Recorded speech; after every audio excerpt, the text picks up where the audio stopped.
After revisiting the neighborhood where I grew up and our house was foreclosed on, by Joe Weil,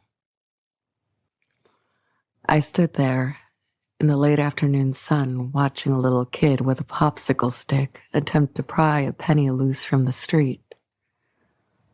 The tar was so soft. It was 92 degrees in the middle of April. I marveled at the kid's tenacity, the way he remained poised in his catcher's crouch, digging and probing, intent like a chimp using a stick to pry up some juicy ants.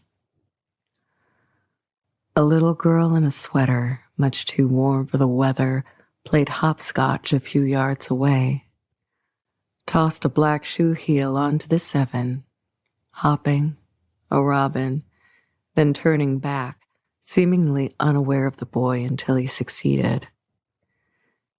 And she approached with her left hand stuck out in the ancient gesture of give me.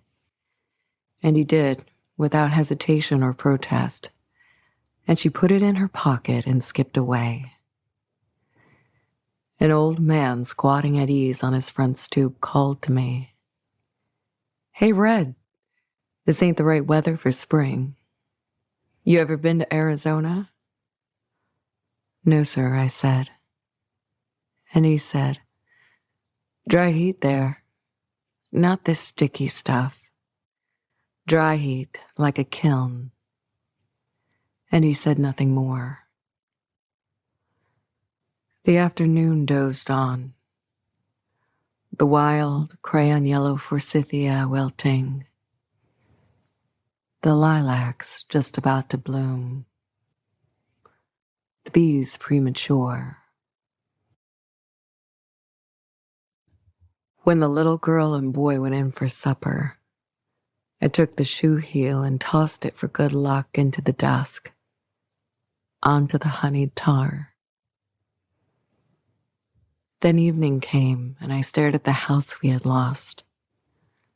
Remembered the neighbors watching as we shoved the piano onto a friend's pickup truck, and my father said, "Get in the back and play it.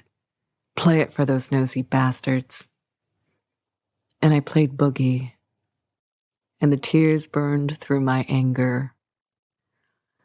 I remembered, and I watched the spiders wake to weave their webs from porch light to pillar post.